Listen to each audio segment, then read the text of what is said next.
All right. Welcome, everybody. My name is Cersei, and I am the Director of Counseling and Therapeutic Services for the Norton Schools, and also serve as the Director of Guidance here at the high school. This is our fall senior college planning night, and we're going to go over the not only the college planning process, the college application process, but a few other things, and even some information about maybe folks who are not sure they want to go to college and there are other opportunities, and what other ways we support them. So we'll talk about that towards the end of the night. Your seniors will be getting a very similar presentation very soon. We'll talk about this as well. So we'll get going. All right, maybe we won't get going. There we go.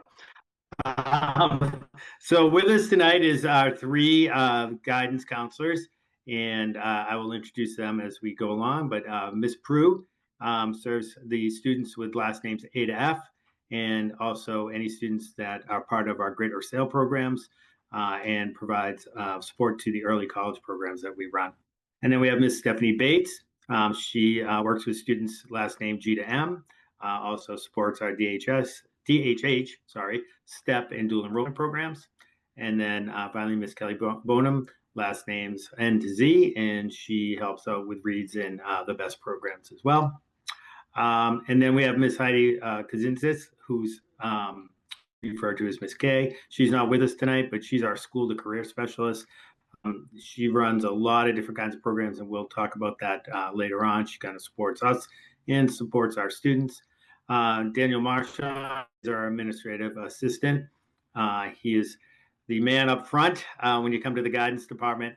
He really does support our students and all of us with a variety of tasks. He's the person that kids go to with community service hours, waivers, when they forget what day it is and need help with that, all of those kinds of things. So those are the members of our team. We also have, not related to college and career, but we also have Michelle Amaral and Michelle Bayette, our two school adjustment counselors. So how do you stay connected, especially during this most important senior year? The best thing to do is to get connected to our Google Classroom. We have had Google Classroom for your students, your seniors, all along since freshman year. And we have put in information about different activities, different programs that especially Ms. K is running. And then last year and this year, there'll be information directly related to college, deadlines, SATs, all of that good stuff. And that is the class code right there. And they should know that. If they don't know about their guidance classroom, they either haven't been paying attention or they're just not telling you the truth. So they should absolutely know that. And that's where all this information will be. We'll also, when it gets to be scholarship time for our scholarship, we'll get that information through there as well. And then just scholarships that come up to us. We get all kinds of information that are emailed, and these guys work really hard at making sure that gets up on the Google Classroom for them. We also have admissions visit. We have admissions reps that come right to our school and meet with our kids individually or in small groups. And they go to the Google Classroom to sign up. Ms. Prue has already been harassing them to make sure that they get signed up. And here's some of them that are coming up within the next few weeks. We have Providence College coming in for a visit. We have the University of Connecticut, UMass Amherst, South Bay Regina, and there's more. And again, they reach out to us, and we schedule them as they come in. So that information is always getting to the students. Usually, we try to do it during LLB. Sometimes due to the reps visit, that can be different. But I think what's really important here, and I know Ms. Prue is a big advocate of the reps visit. Many of the reps are the people that are actually going to be reading your child's application. So if your child was going to Providence College, for example, there's a good chance that the rep that they would meet on that day is the rep that could be reviewing their application. So those personal connections, those stories, the fact that they took time out of their day to come down and meet with the rep, that means a lot. So we really, really encourage you to encourage your students to sign up. There's a form on the Google Classroom. We'll do everything else. We'll get them their their pass to get down there and all the stuff that they need. But we do need them to, one, sign up and then show up. That's the other thing that sometimes we run into. Ms. Prue, did you have anything you wanted to say about that? Yep, I'm just gonna, we did switch over to the MyFlex, so they're signing up on MyFlex now, Oh, okay. Sorry. for the admission visits. No, that's fine. And we do have more that are potentially coming. University of South Carolina, Eastern Connecticut University, University of New Haven, Curry College. I also asked the students, last week when we were doing some of the, beginning of the year meetings, if there were any schools that they were very interested in, to email me and let me know, and then I can reach out and see. It is a little bit late because some of them already have their travel plans all set, but if they're coming to our territory, then they can like slip in a visit with us. Some of them that I did reach out to, they're coming to the college fair.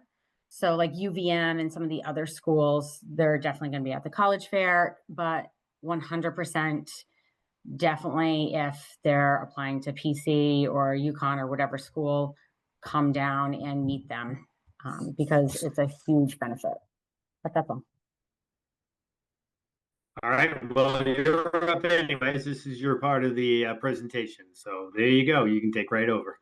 Oh, thanks. Okay, so what is Naviance? Naviance is the platform that we're using to help the students find schools, figure out what schools that they're interested in, create their college list, the list that schools are applying for, and then that's how we also send transcripts, the school reports, letters of recommendation, and all of that. Some of the students that I've talked to, we've been using Naviance since their freshman year, and every year we do a little bit more with them. This year, they're using Naviance, and they're going to have to match it with Common App, which we're going to talk a little bit later.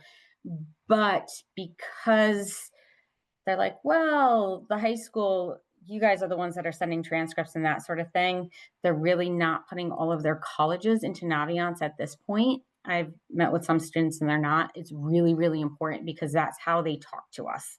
That's how they let the guidance counselors know what colleges they're interested in and what ones they're applying to. And even if the college is not in Common App, I had somebody today say, well, it's not in Common App, so I'm not going to put it in Naviance. Every school you're going to apply to, you have to put into Naviance. They're all listed there, even some of the community colleges, some of the tech schools. It's really so we know where to send transcripts to, where to send all of your information. If it's not there, we're really not going to know. And there's different, if it's not connected to Common App, there's different forms to send transcripts and information through Naviance. So it still needs to all be there. It's really important. And I do want to stress, as you can see at the top, it says review material. That's because this is stuff that we've already gone over with them junior year. So we've had meetings with them. We've been into their LLBs. We've shown them how to use Naviance. We've made sure they've have it all set and ready to go. We showed them how to make those connections to the common. We've done all of this. So this shouldn't be new to them in any way. Might be new to you if you didn't make it to our junior college planning webinars, but for them, this is stuff they should know. And we've been working with them for a while on. So.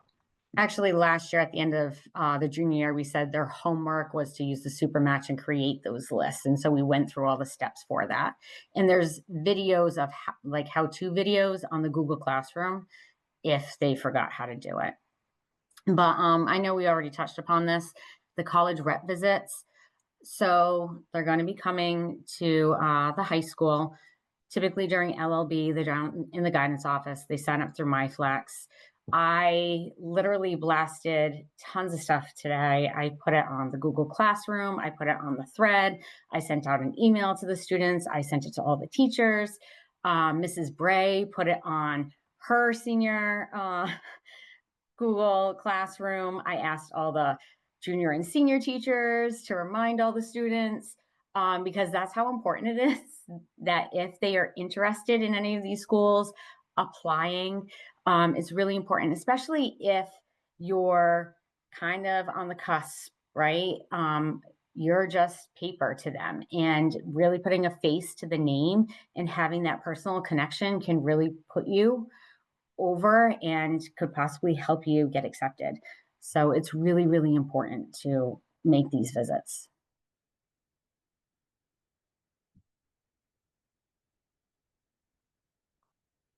Thanks, So Ms. the Berg. senior seminars, we are going to start right after our meeting next Monday with them. So Monday is when we're going to be going over all this information that we're going over with you, with them. We're going to review Naviance, like we said, all the things that we kind of talked about at the end of junior year and all the new things that are going to come up. We didn't want to give it to them all at once. It's way too much. So some of the things we're going to talk about is linking their Naviance and Common App accounts. We did briefly touch upon that last year. And we asked the students if they were ready to do that, to make appointments with us, and we would sit down with them and show them how to do it. So I definitely have some students that have already done that, but we're going to go over it with everybody together. How to request initial transcripts through Naviance, and then how to submit letters of recommendation or request, the letters of rec from your teachers. So it's only the teachers that work within our school that you can request through Naviance. So that's the one thing that they have to remember.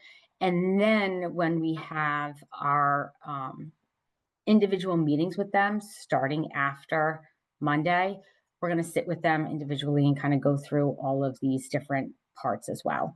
So they were supposed to fill out a senior survey the first couple of weeks of school. We're going to remind them about that also, to let us know if they're interested in any schools and how they're going to apply. So students that are going to apply earlier, those are the ones that we're going to meet with earlier. So that way we hit all those deadlines, we don't miss anything. I think one of the things that this is, I think students are challenged by, is this is a process that really has to be led by them. They're the ones that have to create their accounts. They're the ones that have to fill out the applications. There's a lot of information. They have to take the time. We kind of introduced this junior year so they can start to, we very much encourage them to do it over the summer. That time has passed. So if they haven't done that, it's a little bit more work during the school year. But I think it's kind of that first step for them of, oh boy, college really is something that I need to do. I need to take a part of. And we talked to them about how honestly, even with you can help, but there's certain things that the college is only going to want to talk to the student about. They're not going to want to talk to mom or dad. The admission rep wants to hear from mom and dad. They want to hear from the student directly. So this is a little, we've been prepping them for this, but I think it actually hits. It's a little bit of a change for them. So it's a challenge, but it's a growing experience, and it's we're going to help guide them. We're going to give them support, but they're really the ones that have to kind of take the lead on this. And obviously, having had teenagers, I know that also means that parents and family members are going to have to give them little nudges here and there, maybe pushes sometimes, but just to get them going. So it is a lot on them, and it's the first time they've probably had to do anything like this, and so we're there to support them as they go through. So just basic application components. The application itself, like Mr. Searcy is saying, like either whether it's Common App or institution specific, it's really the student. There's sometimes they come down and they're like, I need you to help me answer this, but I can't answer a question that has to do with the family, like, either financial pieces or their social security number or different things that just pertain specifically to them. Definitely their academics and that sort of thing can help, but there's a lot in there that's very personal that they really have to do. Letters of recommendation, that's the student. They need to figure out, and we can help them figure out who would be the best options for them, but ultimately it's their decision. And then they have to go to the teacher and ask, and they're the ones that have to put in that recommendation. The standardized test scores, if you are doing SATs or ACT, we don't send those in. The student, the family, they need to go into College Board and send those. The essay, again, they all redid or did their essay, sorry, at the end of last year in their English class. And then also we just had the assistant dean of admissions from Bridgewater State University come in and go over the college essay and different expectations that admissions counselors have and what would be like a good fit, and how, you just don't write one essay. You should write different versions and have different people look at it. And he really went through a lot with them about it. So I hope they kind of took a lot of that information and, find it helpful. The application fee, again, students and families. Sometimes there are waivers if you go on a school visit. Sometimes if you sign up for information from a college or you're interested in them, they might send you something. Or if they do like a free weekend, if you apply by this date, the waivers, they'll give you a waiver. First quarter grades.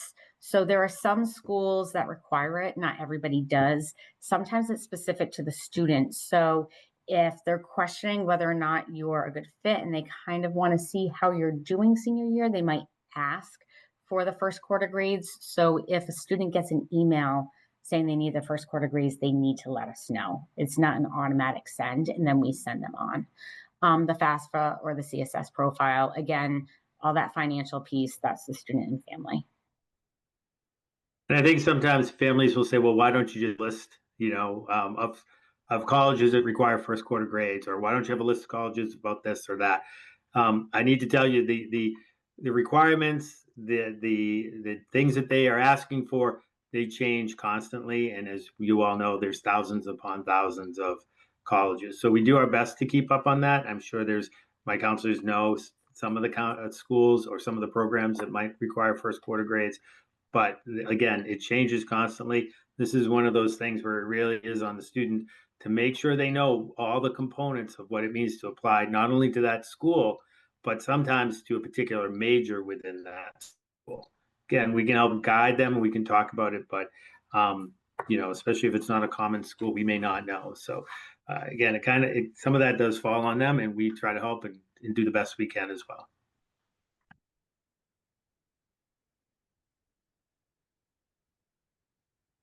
So there's a couple different options for application deadlines. Early decision, that's a binding one. So those are for students that this is where they want to go. This is their top choice. And financially, whatever the outcome is, it's okay, because it's binding. It's a legally binding contract that you make with them. We actually get something in Navient saying that we went over what this means, and we have to kind of check the box and sign our name saying that the student understands that this is a binding contract. Sometimes you don't get the financial aid package when you get the acceptance, if you get accepted. So you won't know what the whole package is. Sometimes you do. But again, whether or not it's what you expected, you're expected to say, yes, I'm going. And then rescind all your other applications, take back all of them, because this is where you're ultimately going now. Early action. This is, again, your top schools. You can apply for multiple different early action schools. The early decision, going back to that one, you can only do one. Like, it's one and done, and that's it. The early action, a lot of students are deciding to do that. One, to kind of just get everything off their plate their senior year and get everything over and done with. Some of them, they're trying to get into certain programs, and the programs get filled fast. Some of them are looking for merit scholarships, and you get a little bit more money sometimes doing early action. But you get your admission decision earlier. It is not binding. Regular decision, the deadlines tend to be later in the school year. They're non-binding. For students, they might do some early action for their top schools and then some regular decisions later on, as kind of, just in case I don't get into my early action schools, I have some regular decision ones. The rolling admissions, these can be a little bit tough because the deadline, it's rolling admissions, and it could end like whenever. It could be May, it could be March, but ultimately they can close it out earlier. So they have a certain capacity, and it's basically first come, first serve. And whenever they fulfill their quota, they shut it down. So I actually had a student a couple of years ago. Her top school was a rolling admission school. And I was saying, you really should get on this. This is your top school. Like, try to get it on before winter break. And she's like, nah, I just really want to wait until after winter break. I want to sit down, make sure everything gets all done. The day we came back from break, she was all upset because the application button was no longer on the website. And I went and I looked, and it was because they had reached their quota. They had fulfilled their capacity. So now they were not taking any more students. So she missed it.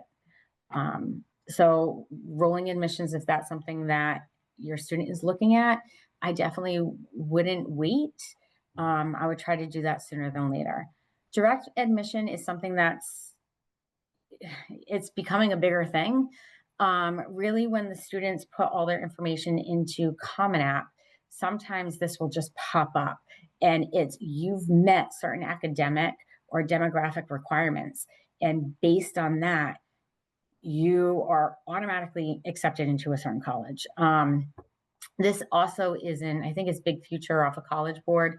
Some students are like searching on there too, and they'll put some information in, and they'll get some direct admissions that way.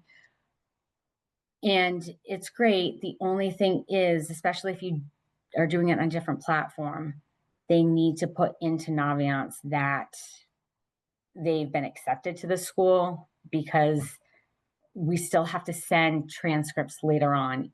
Even though it's a direct admission, they still want the mid-year transcripts. They still want information. But it is something that is becoming a bigger thing. The only other thing I would say too is we have some colleges that will come in and do on-the-spot admissions. Do you want to talk a little bit about that? Yep. Which is kind of like a direct admission. Yep. In the past, we've had SANU, we have BCC, and we've had UMass 1 year. They were able to do it. I also had another school. UMass Dartmouth. Yep. Oh, sorry, UMass Dartmouth. Yep. And then where did we go last year? Do you remember? No, I know Nichols has reached out. So there are different colleges that will come out, right? There are different colleges that do it. Yep. So in every year, it's sometimes new schools will do it. Sometimes they're like, oh, it didn't really work. SANU, no. Yes, SANU is one that has come every year, and it's actually great because the kids meet with the admissions rep. They go through everything. They have like a little interview, and then there are some students that actually walk out with scholarships, which has been amazing. The first year we did it, we had a number of students walk out with scholarships. So that's great. And, it makes them feel good too, because they get that instant notice that, yes, I got in, and they can talk to somebody right then and there. So it's nice.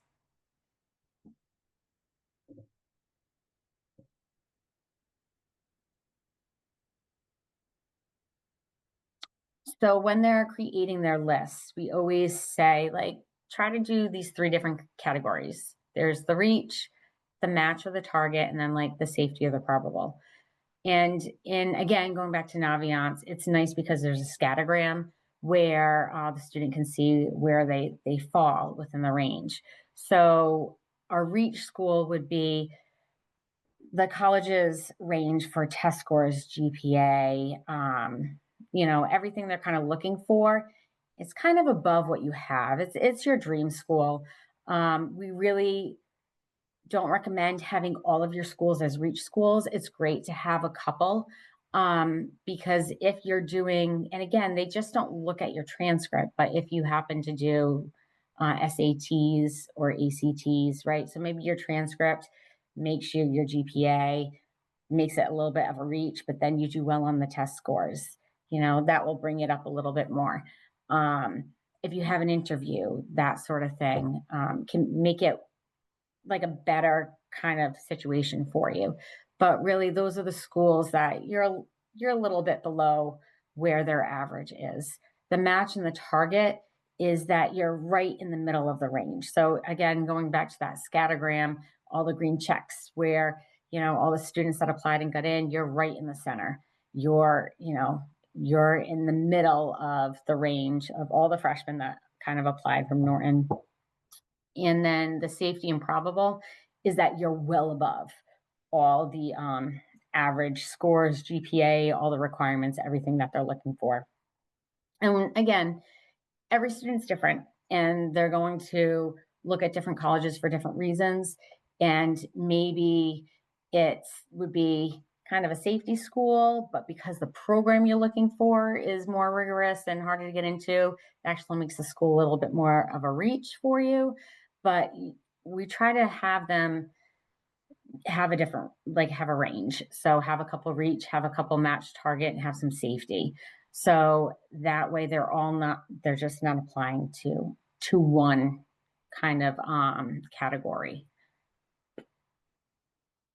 I don't know if there's anything else. I think it's important to know that, no, I was just saying, I think it's just important for students and parents to understand that, this is based on past averages and test scores and so forth, and the average number of students that or the number of students that have applied. So there are sometimes schools that it looks like you're a perfect match for, or even a safety, but for whatever reason, that school that year is really hot and they get way more applications than they normally do. I remember my son graduated in 2018, Providence College. A number of students, friends of his himself, looked like they were a solid match, if not, and they all got waitlisted or denied. And it was that year, Providence College in this area, everybody applied to. It was crazy. So, there's no guarantees. But it helps to have a few in each, as you said, Ms. Brew. So, all right. Moving on. Ms. Bowman? So kind of going to sound like a broken record, but really get familiar with the Common App. It's something that really is on the student and the family's responsibility. Similar to what Mr. Searcy, Ms. Prue said, many times students will come to me and be, Ms. Bowman, I need help with this section, and it's all about family. So really help get familiar so you can support your child with it. But the most important thing that we do say is use a personal email when you are creating a Common App account, just in case. Again, once your student leaves Norton High and you don't have access any longer to their school email, it is a really great way just to monitor their application status. They'll get notices from like the colleges they're applying to. So really use a personal email and not a school email, because it can get tricky if you're locked out. And just you can kind of get familiar. This is typically what the Common App page will look like, just so you can get familiar with it.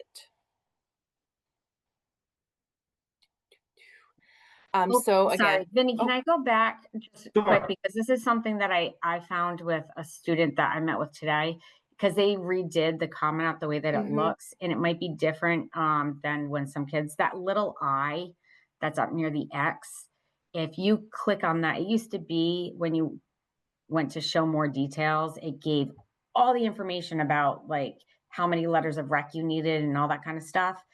Now you have to press that little I. So it's a little bit harder to find, but the information's there.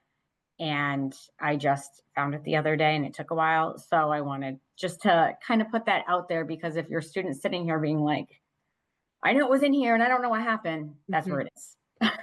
Yeah, and if you may have older children that have gone to college, it's changed. Even when I went on it the other day, I was super confused. So get familiar with it, because they moved some things around. So good point, Kelly. Yes. Yeah.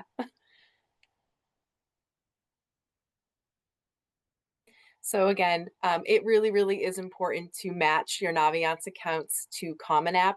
They speak to each other. It's a way to help us as counselors, monitor deadlines for students, because sometimes they may have trouble with that. It helps us see, like, even when a college, when they submit their application, we can see when the college downloads it, when they receive documents that we send. So it really, really is imperative that you do match those. It's our way that we send our letters, transcripts, and any other forms that are needed. There is a video tutorial here. Again, on Monday, we will be showing students how to do this. And again, if they still have questions, this is something we will review in their individual senior meetings. But again, it really, really is important that you match those accounts. The student PowerPoint will be, or slideshow will be Yes. put up in Google Classroom. So they'll be able to access this video. We're not gonna show it tonight because there's no need, but they'll be able to access it. And if you, as a parent, want to see it, you can ask them to pull it up off their Google Classroom, and they can show And it's you right pretty then. seamless. It's really just kind of like a one-click way to just sync your account. So it's nothing too difficult, but just get familiar with that.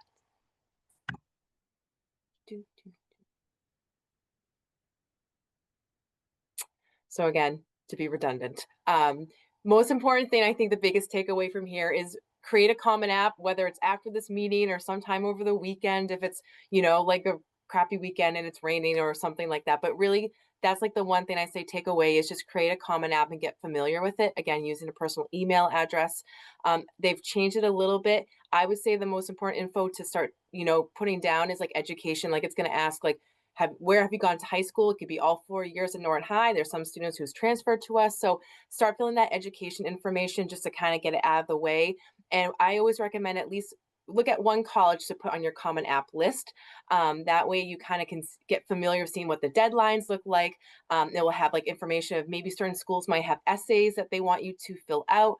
But again, at least add one college to the application to get familiar. And then again, this is just talking about how to connect Naviance. If you're feeling brave and want to try it on your own at home, you would just open Naviance on a separate tab. And that way you would go and click on colleges I'm applying to. Again, it will kind of speak with each other and you would just match the accounts that way. But again, this is just some of those written steps to connect the accounts.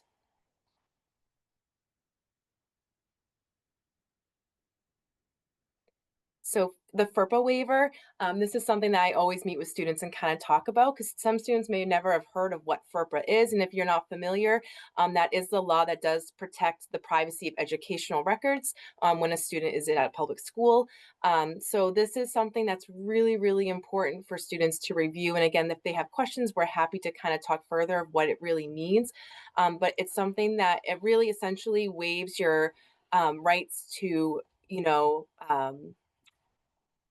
basically allow like people to write letters of recommendation and you're waiving your right to review those. It really is important because schools, they'll have, faith that, the letters that they're receiving for students are truthful and genuine. So this is something that we really recommend students to waive because colleges might be like, it's really odd that maybe they didn't waive their FERPA. But this is just a way that we can submit our letters, send educational information. Again, they did change a little bit on the Common App. So like if you are getting familiar with it, it's going to be under where like the little diploma hat is. And it's on every application. You'll see recommenders and FERPA. And this is just a simple click that you basically waive your right to review any letters of rec. You only have to do it once and it does apply to all colleges. But again, this makes the process really easier for us counselors. When they do link their accounts, we can see if their FERPA waivers been waived. And this is easier for us to send letters right away and records. Does anyone else have anything about FERPA they want to add? Okay. Because like I said, some students will come to me. I just know that I've over the years, I've had one or two. Can you hear me? Yes.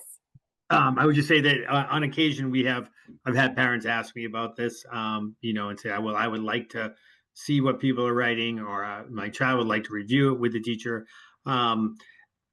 We've just been advised that if they see something that this is not waived or they question it, that it's really going to hinder their application. Yep. Because again, as you stated, the colleges are wondering, how much pressure was put on this teacher to say this, how much pressure was, why are they deciding not to share that information openly. So it can hinder it. Again, it's your right. You can you refuse to do this. We're just telling you the impact it could have. So. And also, I do want to say that the students help us to write their letters, and they're basically writing their letters with us with the brag sheet.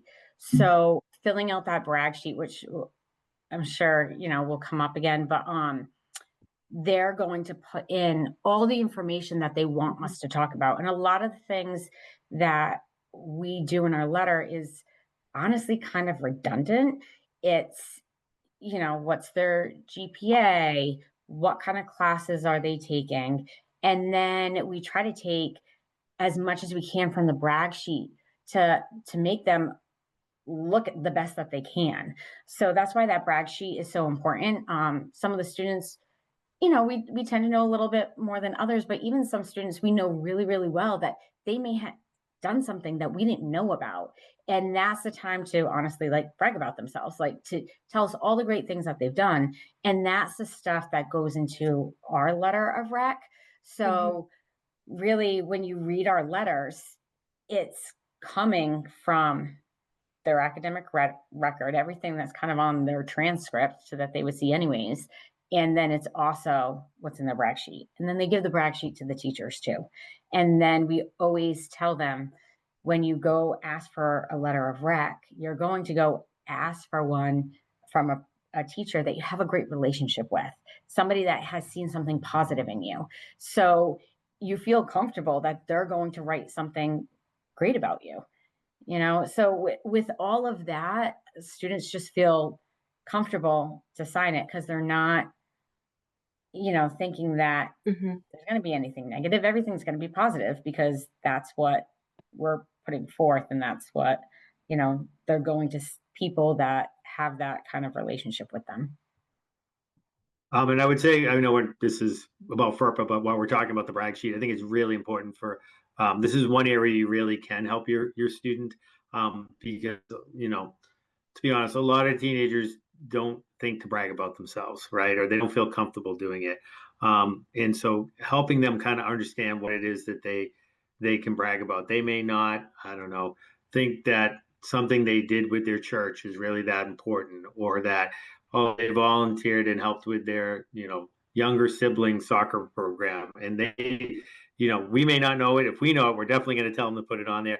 But there are things that maybe they did, or maybe they took care of a grandparent after school who was struggling for a while, so somebody else could work. Like, those are important pieces of information that they may not think about, but would be really good for us to know. And for the teachers that are writing their letters of rec, yes, they know them. They may have had this English teacher for 2 out of their 4 years, and been with them in a club. But some of that information they might not be aware of, but they would actually tie in well with the other things that they do know and they're going to write about. So definitely an area to kind of take a look at and make sure they've added everything, and make sure the things that they may not be thinking are important, but we all know are important, get added. All right, Ms. Bowman, sorry. No, I appreciate that, because I was going to put that tidbit. Like, I know as someone who's new staff last year, I really appreciate the brag sheets, and especially like the parent guardian section. There's some things I've learned about students I never would have known, and I have 100% of incorporated that into letters of rec. So it's just really, really important, if you have the time, just do a few bulleted lists. So that's just my one last piece about the brag sheet. So getting back to the Common App, it is really important to, when filling out the materials, to please make sure you're entering information correctly, double check.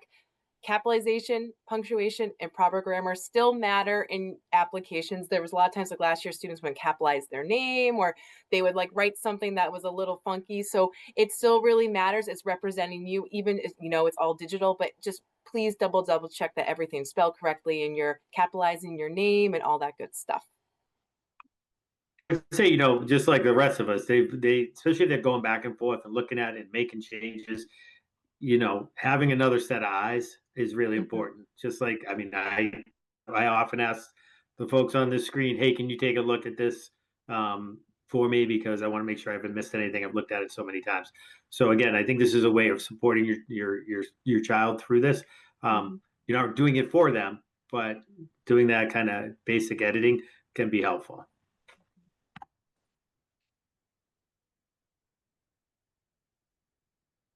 Okay, it's my turn. It does look like we have a question. Do you want to? Oh, sorry. Thank you. No, that's okay. I'm not seeing. Oh, hold on. I'm trying to get to it. Oh boy. You can read it out loud if you want me to. Can you see it? Because that's. I can. Yeah. So, Ms. Martin asked. Yeah, you can say it. I can't see it on mine. Does information from the Common App feed into applications for each college, or does each college look at Common App as the one place to get their information? So, what happens is the Common App, they fill out the form and then that gets disseminated to all the colleges. And the colleges themselves might have some additional essays, supplementals, whatever. And so they'll have the common application plus whatever supplemental. And then everything gets sent digitally to the college, and there's like a number that's attached. And so once the student, typically, honestly, it's a letter of rec that gets sent first from the teacher, because the student will send the link, and the teacher will upload it. And then that gets sent to the school, starting the digital application and it like the file. That's why it's really important to have the correct deadline date. So it's going to the correct file at the school. So again, really important to make sure the deadline dates are correct in Naviance and Common App. But so when the Common App gets sent, again, it's linked with that account number. It goes to the digital file at the school, and then our transcripts and everything we get sent is sent digitally to the number, and it's all linked through that digital code or file, if that answers your question. So it's kind of a combination of both, right? There's the larger app, and then within that, there might be supplementals that are specific to that school. I think that hopefully answers the question. We have two more. All right. No, it was just a thank you. All right. So that being said, while we're talking about supplementals, I don't know if this is is in the presentation anyplace else, but if there are optional essays or questions answered, they're not optional. Make sure your student understands that. I don't know if it's a trick, but the reality is it is not optional. Everything that's on there, if they ask a question, it needs to be filled out. They will look very poorly on somebody who's not going to bother to answer that optional, essay or optional question. So again, make sure they realize that. We talked to them about it, but they're still teenagers and they see the word optional and, I don't have to do that. So just make sure you restate that for them. All right, Ms. Bates, sorry about that. Go ahead. That's okay. So SATs and ACTs, it's kind of a hot topic on whether or not you should kind of send your scores. It is important to realize that it is the student's responsibility to send their scores if they do decide to send them. It's through their College Board account if they choose to do the SATs, or through the ACT test center. And we don't have access to those accounts, so it's really up to the student to send their scores if that's what they decide to do. For the SAT, you can send up to 4 free score reports within 9 days of the test date. After that window, you can still choose to send your scores with a fee of $15 per report. Same thing kind of goes with the ACT, except they are for $20 per report.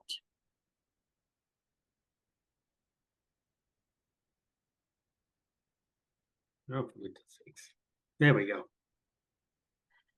So we do have some test dates coming up. If your student is interested in doing an early action deadline of maybe like November 1st, and they're interested in doing the SATs, they really want to get registered. The registration date for the October date test is this Friday.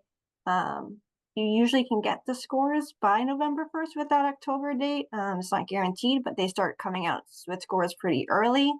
If they're interested in maybe prepping a little bit more or taking their time with the tests, you always have November. There are some December, January, February dates too.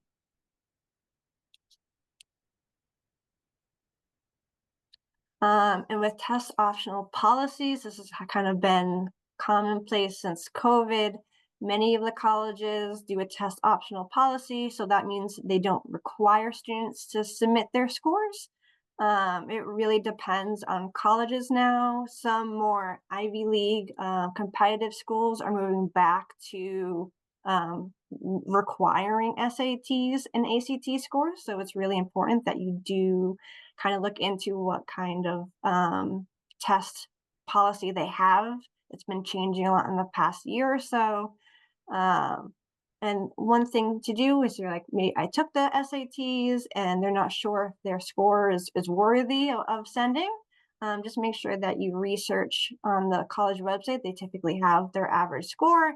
If your student score fits in between that average range or even above, it's good to send.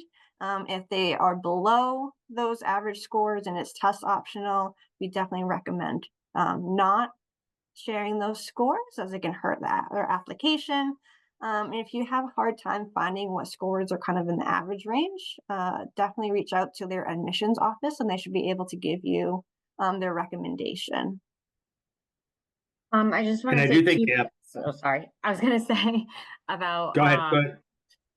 what Ms. Bates was talking about, those average scores, where if you know, going in, you put down your college for it to automatically be sent, and then you get the score and you're like, oh, this shouldn't have been sent. You can rescind the score. So you can call the school and say, I don't want you to use my scores in my application. I actually had a school, it was about, I don't know, 6 years ago now, but they called me and they said they really wanted to accept the student. However, that he submitted his SAT scores, and those scores were making him not able to be accepted. So they asked me to tell the student to write an email to them and say, please do not use my scores in my application. And he wanted to rescind them. And so he did, and then he was accepted. So that would definitely be something that you can do if that kind of happens.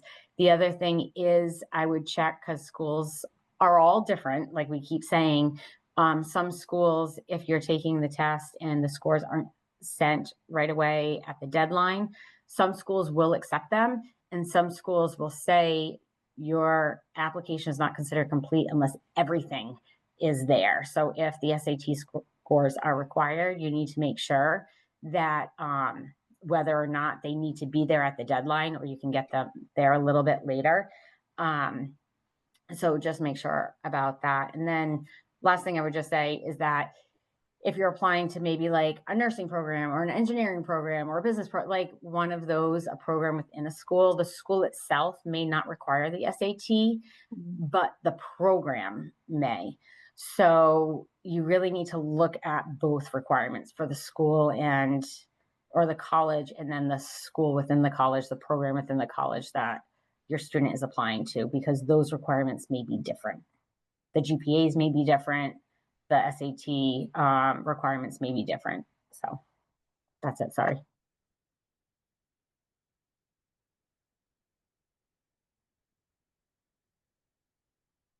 So more about letters of rec. We've kind of briefly talked about it, but some things that we really wanted to point out. Please, please, please have your students tell us and teachers at least 2 to 3 weeks before their first deadline if they're going to be reaching out and asking for a letter of rec. I know for counselors, we have, about 60 students on our caseload, and not everyone's going to be going to college, but we'll still be writing 40, 50 letters of recommendation. So it's really important that we get enough time so that we can sit down and write a great letter for each student. Some things that students need to do is they need to see how many letters of recommendation that each college would like to receive. There are some schools who don't need any, and there's some schools who would like to see 3. So it really kind of depends, and there's a range depending on that college. We always highly recommend that when a student asks the teacher to write their letter of rec, that it's a face-to-face conversation. It's just more personalized. It's easier to have a conversation, and teachers definitely prefer to have a face-to-face interaction rather than just an email. And then one thing we like to point out is that it is really up to the teacher to decide if they like to do the letter of rec. There are some teachers who don't write letters of rec. There are some teachers who have a certain number, a limit of how many they write. So it's up to the teachers to decide if they agree to write it or not. But if they do agree, again, it's a Naviance. You had to put your teacher's letter of rec into Naviance, which we'll talk about in a little bit. But it's very important that you do not add the recommenders to Common App. If you put either us as guidance counselors or teachers on Common App as recommenders, it messes up with the transferring process from Naviance to their application. And sometimes colleges don't receive certain parts of their application, their transcript, the letter of rec. It just kind of messes the things up. So we ask that you do everything through Naviance. If you're like one of us as your guidance counselors to write your letter of rec, again, please fill out your brag sheet, which we talked about earlier, and share it with us.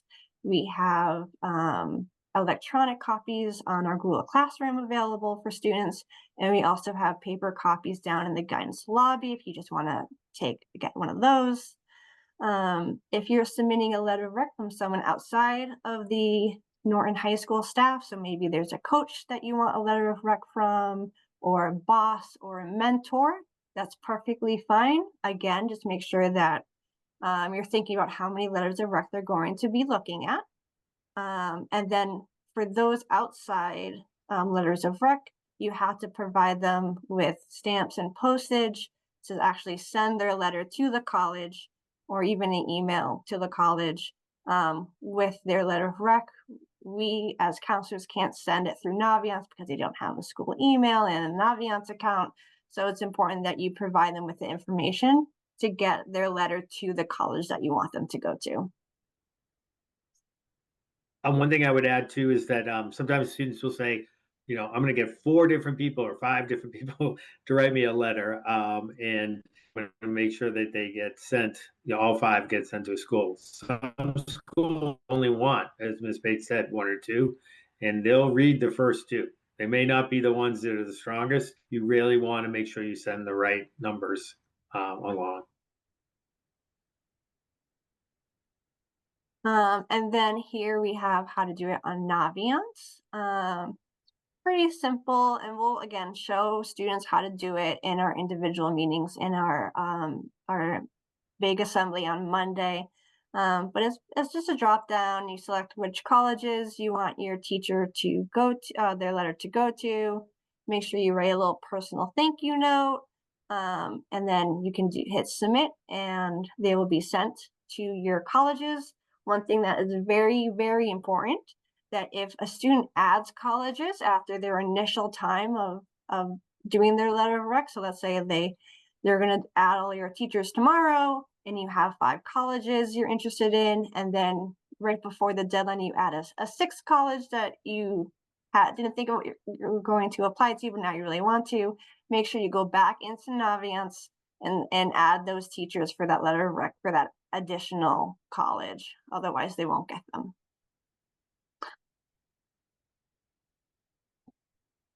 And yeah, so this is what it'll be look like.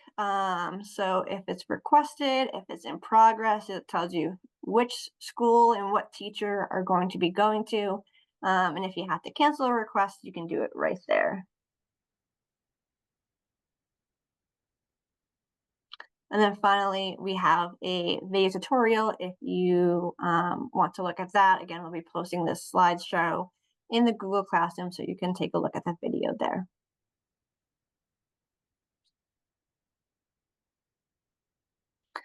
And this is just kind of a final recap of things to do. Now, this may look like a long list, but some of these things don't have to be done right away. Some of these things are probably already done. So most, if not all of our seniors are registered for Naviance. So everyone should have their first checkbox already done. Some students, I'm sure, have already created a Common App account. So some of these things are already sorted, depending on where your student is. Some students may have more done than others, and that's totally okay.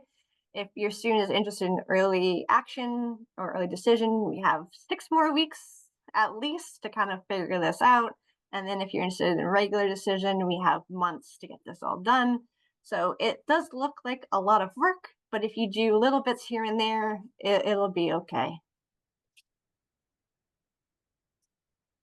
All right. So there are a few things specific to student athletes. So if a student is thinking about playing for a college team, especially Division One or two, they're going to need to go to the eligibility center with at this the link there is below, and they're going to register, create an account. Because in order to play Division Two, the college coaches and part of the recruitment process need to make sure kids are eligible academically. So there's a lot that goes in the background. I won't get into all of that, but so the NCAA does check that. So students need to create this account. It honestly probably takes, if you've only been at Norton High, it's going to take you maybe 45 minutes.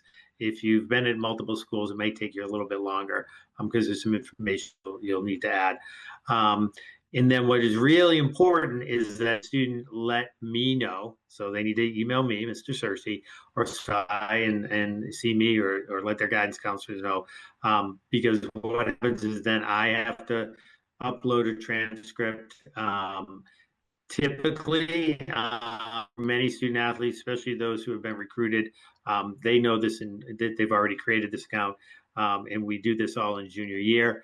But there are some students who have a really good, start to their season or a good end to their junior spring season, and now suddenly over the summer they're being recruited, or they're thinking about going to Division One or Division Two schools.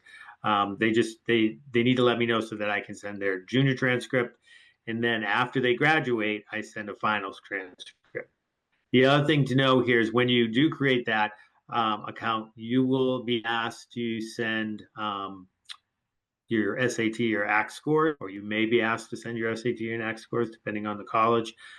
Again, we cannot do that, just like we can't send SAT scores to colleges, general colleges. So you actually have to send it to the NCAA, to their eligibility center. So just like when you go in to get your SAT scores sent to, I don't know, PC, you go down and you'll find PC on the drop-down menu. The same thing here. You find the NCAA Eligibility Center and you send your test scores there as well. If you're a Division III athlete, there is also an account you can create, and we can also send all your transcripts there. So it depends on kind of what you're thinking in terms of division, or if you're thinking about multiple divisions. When you go into the eligibility center, you can create an account that gives you that flexibility from Division One to Division Three. The difference being, honestly, Division One or Two, it's a large fee. I think it's still free for Division Three. So again, if they have any questions, they can talk to Mr. Sumner, the athletic director, or myself. So financial aid, we don't. I'm just going to be upfront. We don't do a lot of our own personal, conversations about financial aid. We really encourage students to have that conversation with their parents. We do not want to know about your tax returns or any of those kinds of things. But what we do is provide some support to you folks as parents. So this year, the FAFSA will be changing. It changed a little bit. Well, it's supposed to have changed 2 years ago. Then it changed a little last year, and it's changing again this year. So we have a wonderful gentleman, Donald Kerr, from, believe it or not, Triple. They have a whole lending center. They have a whole specialization in that. He's been coming out now 5 or 6 years. He goes over all of the different aspects of financial aid, how to fill out the FAFSA, what it means, the difference between the different kinds of loans, what your financial package might look like when you get it sent to you, what that might mean, other ways of saving for college, other ways of paying for college. He does a real job. So hopefully you'll be able to join us if you're interested on September 3rd, 6 p.m. Same type of thing, Zoom presentation. It will be recorded just like this one, and will be put up on our website as well. You also, we're lucky in Massachusetts, we have MIFA, which is a great organization. There's a ton of information. If you go to that website, there's, again, webinars and seminars and all kinds of information there about how to finance college and how to go through the FAFSA in the process. So that is coming up. So please join us. The other thing we really want to stress, as I said, we have Miss K, our wonderful school career personnel, and she does a great job helping kids write things like resumes and cover letters, do job searches, both for students who are looking for part-time work, how to fill out an application. She does interview prep, whether that's interviews for jobs or, if you're interviewing for, for college. Like I know a number of students go and do interviews at schools. She helps set up our internship. She does work study. She can do career exploration, take a look at major how to explore different kinds of majors. She has a ton of services. She runs our opportunities fair. She runs career days. She has businesses come in, the military come in, all kinds of different opportunities for kids to see and speak with different folks in different business, in different kinds of careers. That all gets sent out to the students via email, via Google Classroom. The counselors I encourage the students to speak to Miss K all about this, all the different things she can do. So please take advantage of that. And we know that not everybody is ready or college is their thing. We've worked really hard on making sure that we create other opportunities for students who either are not sure they want to go to college, know they don't want to go to, or want to do something different as a career. So, not everybody goes. Some folks get a job, they take a gap year. We have folks who join the military, obviously. We talk about community college, especially now where it's free and you can go to community college, get your grades, do well, transfer right over at low cost to a state school. We have different programs for our students that are maybe interested in the trades. We have a pre-apprenticeship program with the laborers union. We have trips out to the electrical union. So we have those kinds of things. We work with a number of apprenticeship programs and trade schools as well. We've had students earn certificates to get their CNA. We've had students that have gone on and worked in the unions and actually had their second half of their senior year where they really just came in for their core classes and spent the rest of the time working with an electrical company and getting their apprenticeship done. So there's a lot that we can do. The guidance counselors, Ms. K, can really help work with your student if that's something they're interested in. They're not sure. Maybe they want to go into trade. Maybe they want to go to college. We can work with them and talk to them about all the different possibilities. So we don't want to just think we're only here to do the college thing because we know that's not for everybody. In fact, last year we had a number of students walk right out with pretty good paying jobs. One working for the Sharon DPW, had a really well paying job, benefits right out of school. So and actually, these sorry, are just I was going to say the some of the Carpenters things Union, the shop days. Sorry. No, the Carpenters Union, the shop days. Mm-hmm. Oh, So we sorry. just got Yes, the go 2 ahead. days for the fall. Mhm. So I'm going to send out an email about that. And then there'll be a sign up form. So if your student is interested in the Carpenters Union or anything with construction, we do have the 2 days for the shop days where they go to the Carpenters Union and they're going to be training them for the full day on 2 different, basically shops within their school. So that's something to tell them to look for in their email. And then again, like I said, Miss K has a number of businesses that come out. We've had folks come out and talk about how to become a court reporter. We've had Electric Boat come out, which is a great company to come out and listen to because you can be everybody from an engineer to a welder to somebody who wants to work in the business field. And for some of the jobs that they have, they'll take you in, they'll train you, and they'll pay for your college down the road. So, we do bring in those businesses. We've had a lot of students that will join us for those activities. But again, as parents, encouraging them to keep an eye out for these things and to take advantage is always your help. You help us help them, so to speak. These are just for kids who are looking for jobs either before or after they graduate. and we'll go over that. That's the end of our presentation. As I said, it will be recorded, and you can share it with others and let them know that it's up on the website. You have to go to the high school website, and then you go over to department, and you go to the John Atwood Guidance Department. When you click onto that, you'll see the presentation section, that it will be right there, along with other presentations we've done over the last few years. So let's see. Do we have any more We do questions? have a question. Yeah. What is the FAFSA deadline, and can you talk about changes with FAFSA? So actually, I was waiting to hear from, unless you guys have heard it from, because I don't know if they have given the final deadline for this year. And when we do the presentation of FAFSA, when we do the presentation, he's going to go over the very latest updates. So to be honest, I would prefer not to answer that question because I'm not the expert in that, and I know he's keeping up to date with the minute-to-minute changes.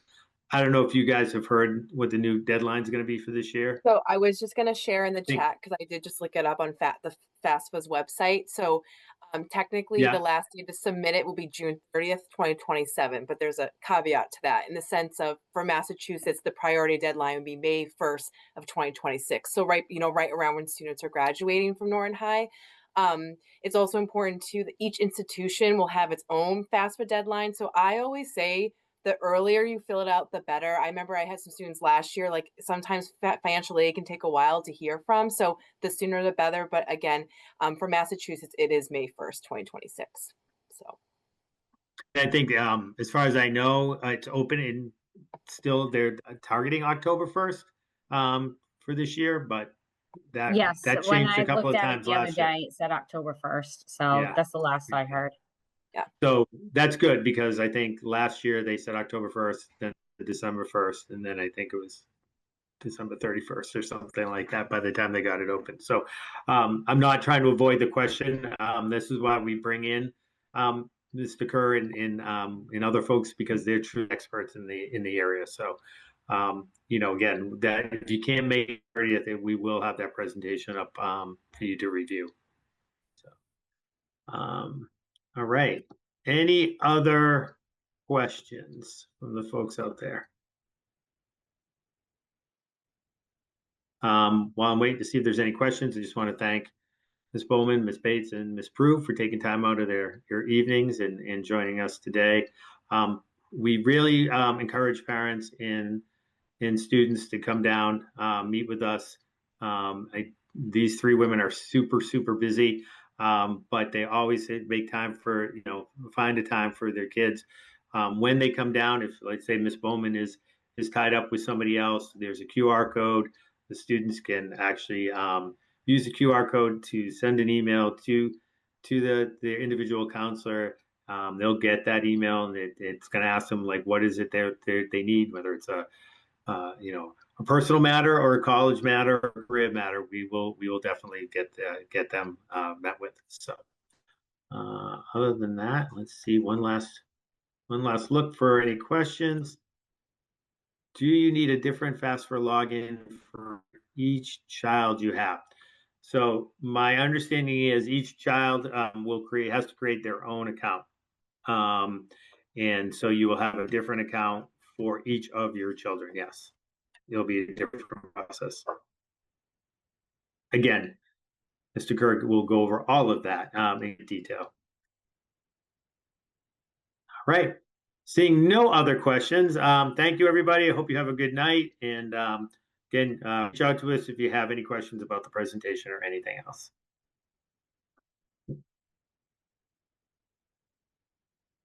And stop.